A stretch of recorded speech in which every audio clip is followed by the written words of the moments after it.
hosts. I'm Diane Bortoletto. And I'm Monique Ciccardo. Let's do it. Hello, and welcome to And Away We Go F1 podcast, a Formula One podcast that goes beyond the track limits to talk about travel, food, and lifestyle surrounding the sport. I'm Diane Bortoletto, your pre-Drive to Survive Formula One fan, and today I'm in Margaret River, cold, wet, and raining. I'm back home, and I'm recording this podcast solo.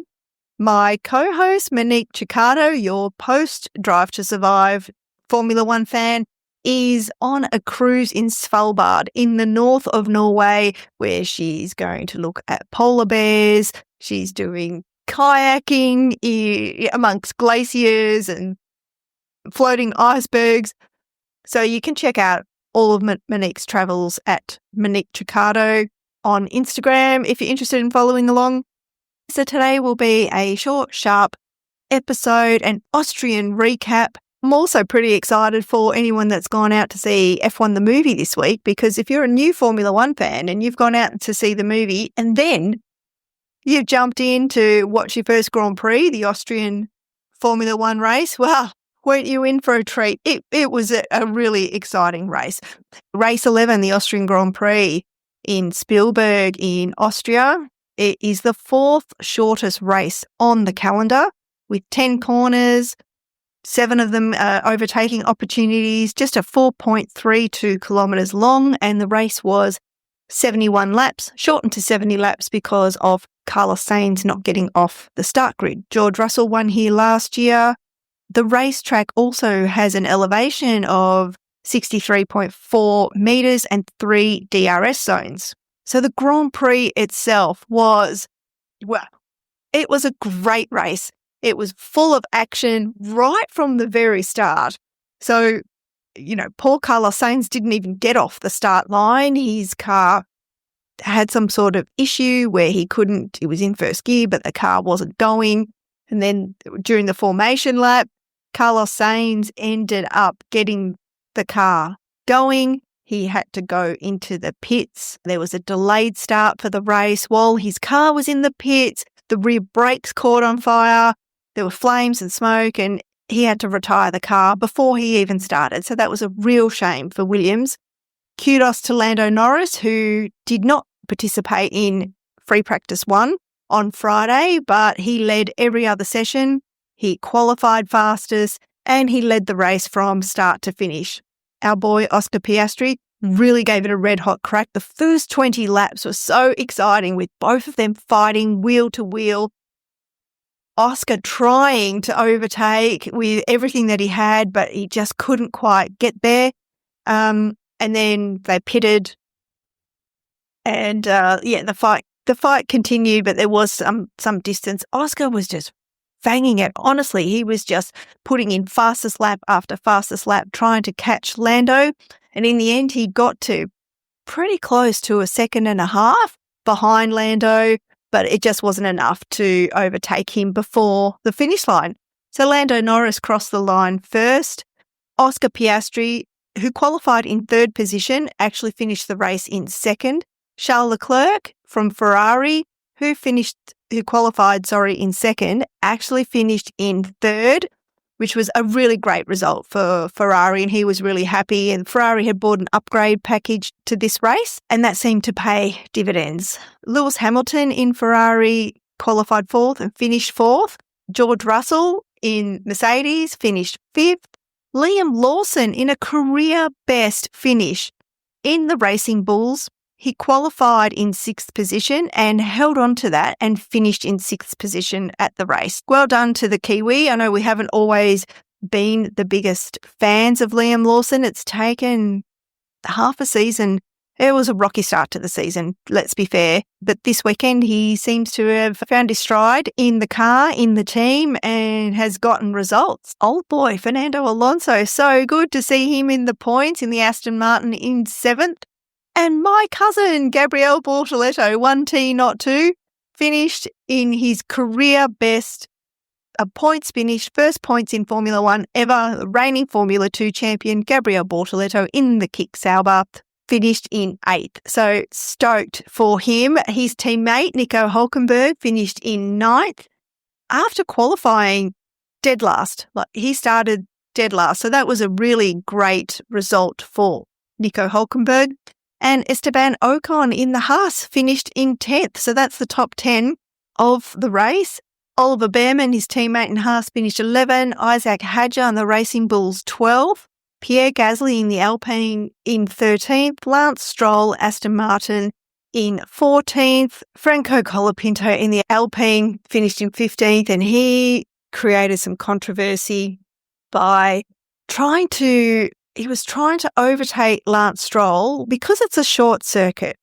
The Austrian Grand Prix is like 4.3 kilometres long, and Lando Norris and Oscar Piastri, the race leaders, were coming in to lap the back markers, Lance Stroll and Franco Colapinto. Franco Colapinto was trying to overtake Lance Stroll when Oscar Piastri was coming through, actually ran Oscar off the track. There's lots of memes going around of the team radio of Oscar saying, after all these years, Alpine have still found a way to F me over. Yeah, that little push off the track that resulted in Oscar collecting some grass and gravel, but resuming the race probably cost him his chance to overtake Lando. Maybe not, maybe, we don't know, but nonetheless, it was just a crappy move from Franco Colapinto, who claims he didn't see Oscar Piastri there. 16th position, Yuki Tsunoda in the Red Bull. Alex Albon in the Williams, DNF'd. Max Verstappen DNF'd. Max Verstappen and Kimi Antonelli had a collision on lap 1. In the first couple of corners, they made contact. It was Kimi's fault, and he admitted it and apologised to the team on the team radio, apologised to Max. It was a situation where he came in a bit hot into a corner with lots of traffic at the start of the race and locked up the brakes and collected Max, ending both of their races. So both Max and Kimi Antonelli DNF, and Carlos Sainz, as mentioned, didn't even get off the grid. So Alex Albon's DNF was a result of coming in to pit, got new tyres, and then the team called him back in after a lap to retire the car. So it was an awful weekend for Williams, pretty awful weekend for Red Bull Racing as well, with Yuki finishing, dead last in 16th position because we had 4 DNFs, and Max Verstappen being taken out of the race, another DNF. So not good for Red Bull and Williams. Great result for McLaren, again, a 1-2. You can tell that Oscar's really hungry to maintain his win, and like I said, he was fighting pretty hard and not letting Lando just cruise around in P1 during the race. He was challenging. It was all good, clean challenges, all good, clean racing, and a really entertaining race. Driver of the day was my cousin, Gabriel Bortoletto, 1T not 2, for getting his first points finish. Just fabulous to see from the young Brazilian. Austria was a 2-stop strategy, mostly. Nearly every driver started on the medium tyres, except for Gasly, Behrman, Colapinto and Hülkenberg. Got to say that the pit stops for McLaren, the first 2 pit stops, weren't great. So when Lando pitted, the first pit stop was 3.1 seconds. And then when Oscar pitted, 5 laps later in lap 25, his pit stop was 3.4 seconds, the first one. Not great. They rectified themselves with the second pit stop, the McLaren team, with really fast pit stops, 2.5 for Norris and 2.0, dead on 2 seconds for Piastri. But he was released in traffic, so that wasn't great, again, for him to try and catch his teammate and take the lead of the race. Lewis Hamilton also was unhappy about being called in for a second set of tyres.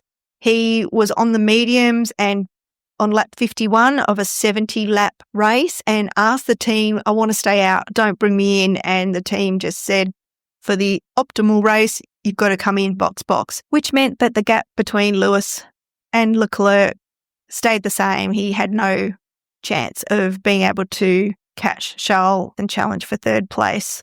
There was lots of overtaking and action on the track.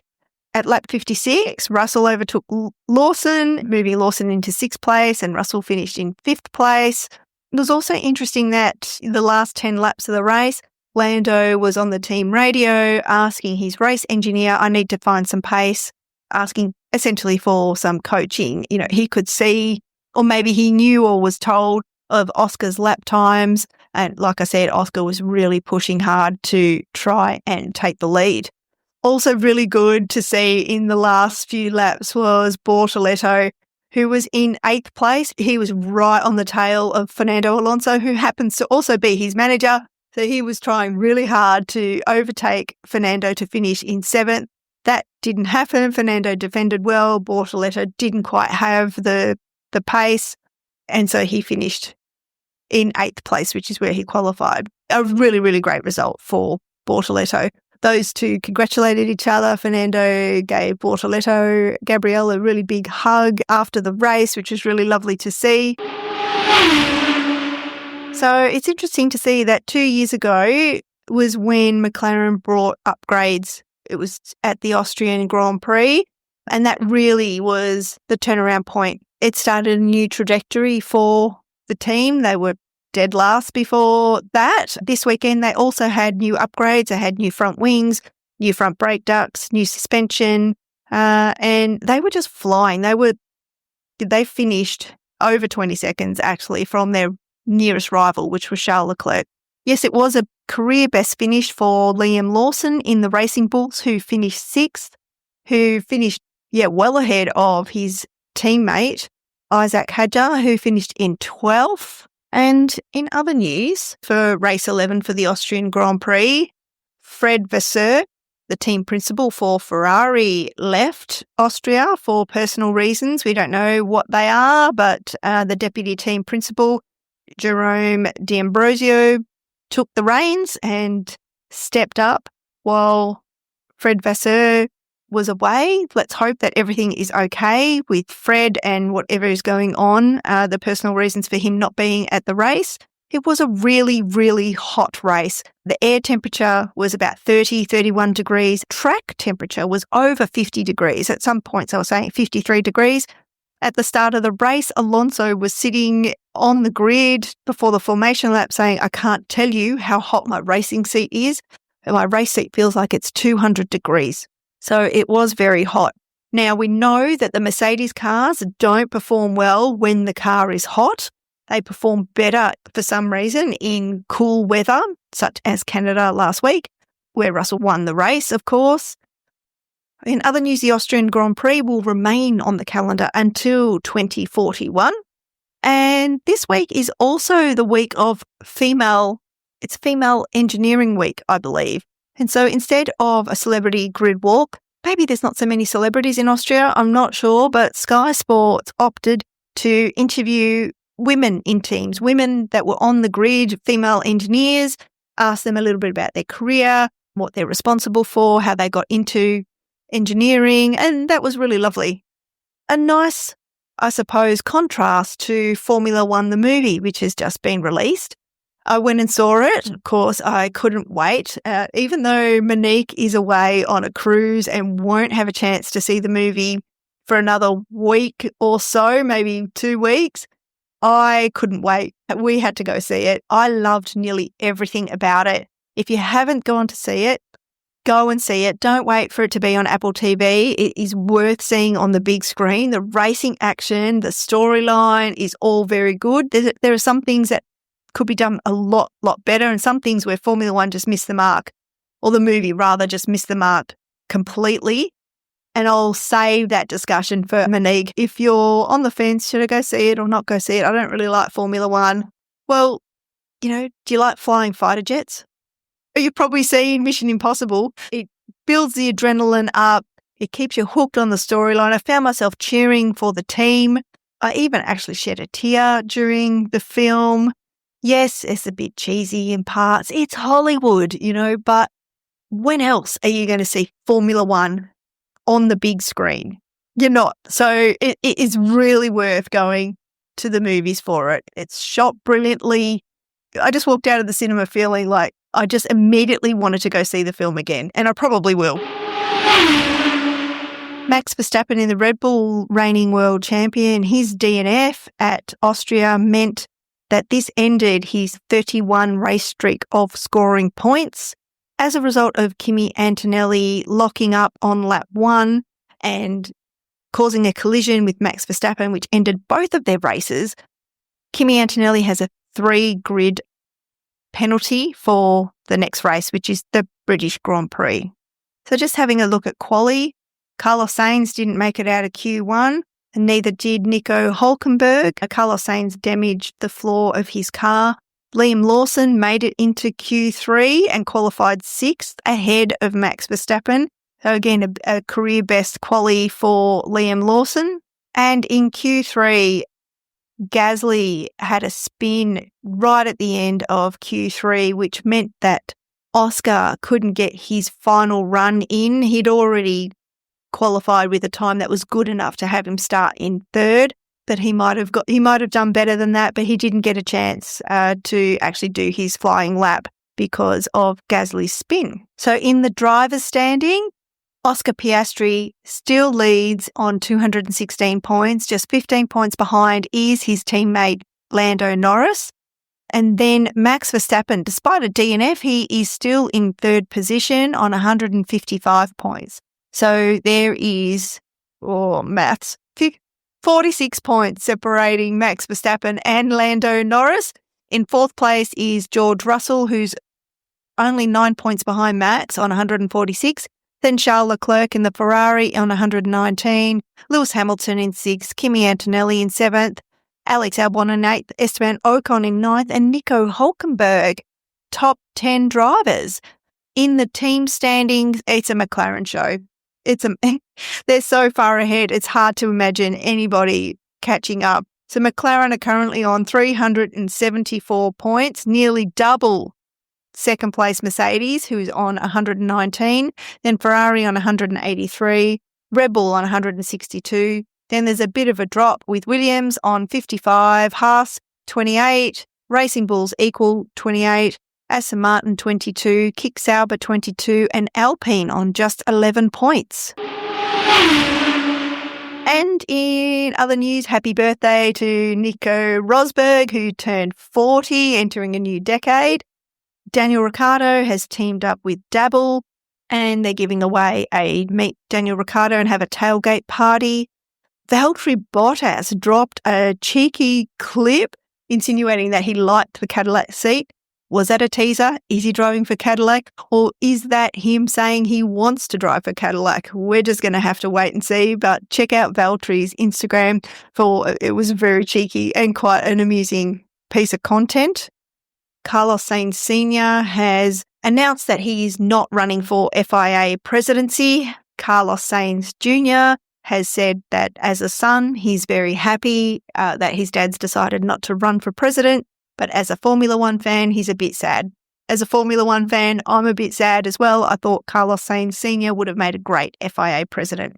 And there's lots of rumours swirling around that Max Verstappen is considering a move to Mercedes. Now, before Monique went away on her cruise, I asked her for her predictions for the Austrian Grand Prix. And this is what she said. What are your predictions for the Austrian Grand Prix, Mon? Well, good question. Good question. I'm out of practice now that we've had a week without a race.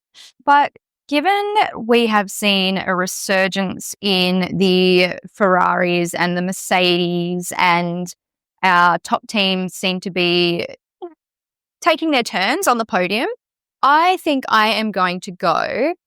Again, I'm going to be incredibly predictable and incredibly biased, but I'm going to go with Piastri first because he didn't win last race. So I'm going to give him his win this week. And we're going to go, let's wildcard it and go Charles Leclerc.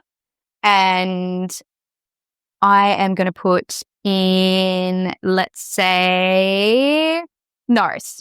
That's going to be my top 3.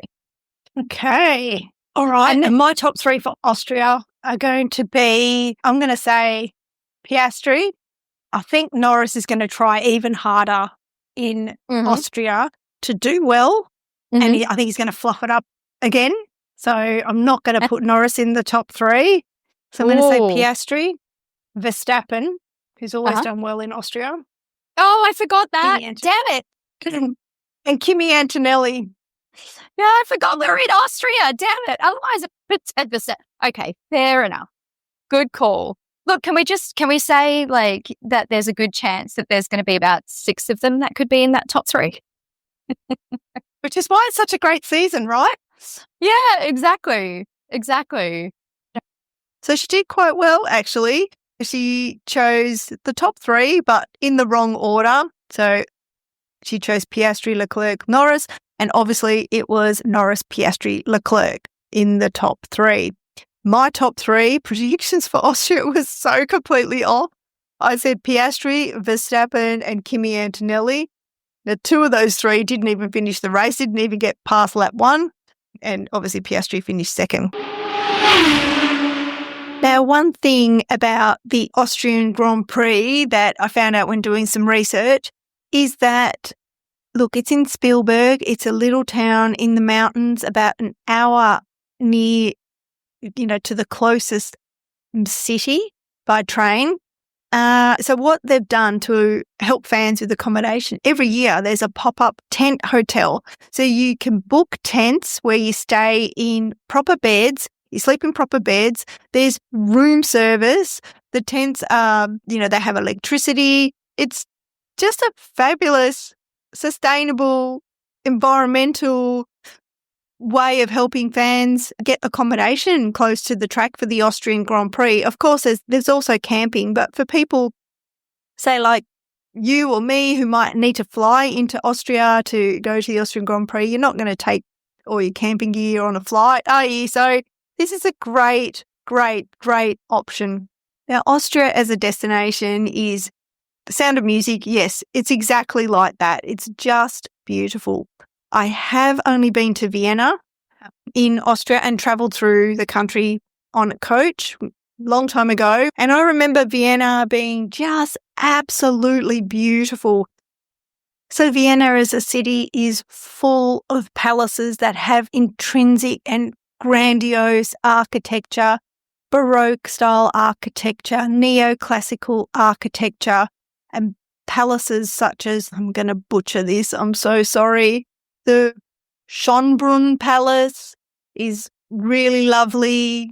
You can do a walking tour through the city centre that includes Stratopera, which is the opera house, and the Stephansdom Cathedral. I'm so sorry, Stephansdom Cathedral. I remember everywhere you turn, it's just a beautiful city, clean, organised, flat. So I think cycling tours are very popular in Vienna as well.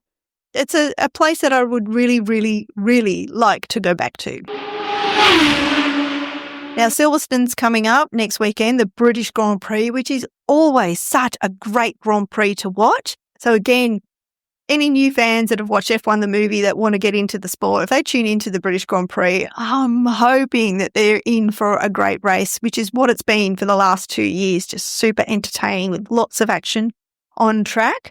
So I've got a clip. We recorded this before she went on the cruise, so a week and a half out from the Silverstone Grand Prix. So here's Monique's predictions for Silverstone. We're 2 weeks out, or a week and a half out from Silverstone, but you're going to be away. So I'm going to ask you your predictions now, Mon, for Silverstone. Who's your top 3? My favourite question. 2 weeks out is really, really hard to try and get a gauge on who's going to be in the top 3, given that things can change at any instant. Look, I'm just going to throw some random names out there, and I'm going to go Verstappen, Norris, Piastri. I know. I have done our boy a dirty by putting him in 3rd, but, you can't win it all as much as we would like him to. So I'm going to put it there, but just, a little bit of a wild card guess that might be what happens in 2 weeks' time. So, oh, damn it. I forgot. It's Norris's race. He's British. So I'm going to go Norris, Verstappen, Piastri. Sorry, changed it. There we go. Okay, Norris, Verstappen, Piastri. Yeah. Yes. It's a good shout. It's actually who I would have gone with as well. Yeah. Oh, look at us being aligned like that. It might change. Oh, yeah, absolutely. Well, if you've seen the F1 movie, I'd love to hear your thoughts. What did you think of the film? What did you love about it and what did you not love about it? Would you go see it again? Would you recommend it to other people? I'd love to hear your thoughts. So if you like our podcast, please rate, review, please subscribe if you're watching this on YouTube. It really helps our podcast grow. You can find And Away We Go F1 podcast on all the podcast listening apps, and we post clips and content on all the social media channels. You can find us on LinkedIn, YouTube, TikTok, Instagram, Facebook. I think I've covered them all off. This is normally Monique's line. Thank you very much for tuning in. Thanks for all your support. Until next week and until lights out.